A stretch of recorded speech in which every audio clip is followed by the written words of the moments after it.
7ই নভেম্বরে সেই সিপাহী জনতার বিদ্রোহের মধ্য দিয়ে একটা নতুন অধ্যায় শুরু হয়েছে।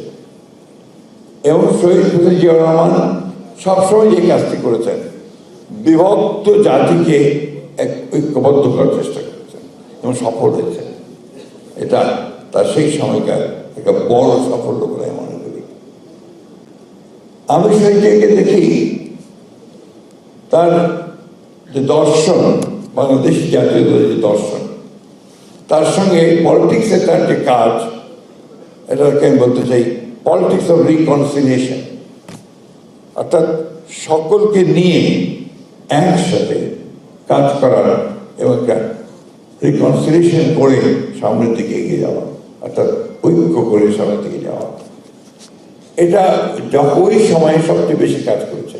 যার ফলে আপনারা দেখেছেন যে শহীদ প্রেসিডেন্ট জিয়াউর রহমান যখন গণতন্ত্র, তার বহুদিনের গণতন্ত্র তিনি নিয়ে আসলেন, সে প্রথম যে রাজনৈতিক দলগুলো আপনার সেখানে নিবন্ধিত হলো, তার মধ্যে প্রথম ছিল আওয়ামী লীগ।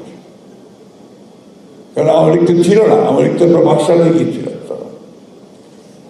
এবং আরেকটি দল আসলে ইসলামিক ডেমোক্রেটিক লীগ, আইডিএল, নিবন্ধনের ক্ষেত্রে এবং যে নির্বাচন হলো, সেই নির্বাচনে যে পার্লামেন্ট গঠিত হলো, সেই পার্লামেন্টে আওয়ামী লীগের 39 জন, আইডিএলের 17 জন ছিলেন সেই সময়।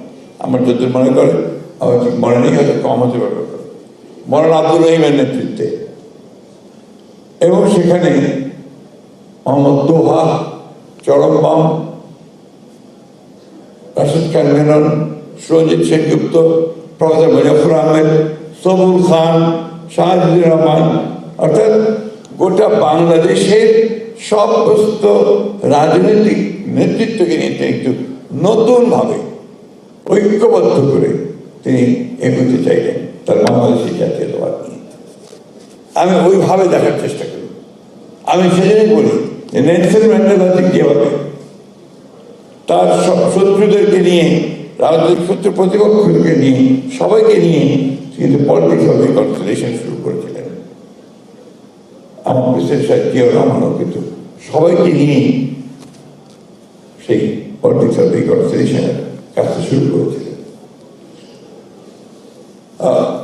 এটা ঠিক বর্ণনা করা যাবে না শহীদ প্রেসিডেন্ট জিয়াউর রহমান কীরকম জনপ্রিয় ছিলেন, মানুষের থেকে কত ভালোবাসতেন, এগুলোটি যেন তার সব মানুষের কাছে যেন একটা তাদের একটা আপনার ত্রাণকর্তার মতো উপস্থিত হয়ে গিয়েছিল।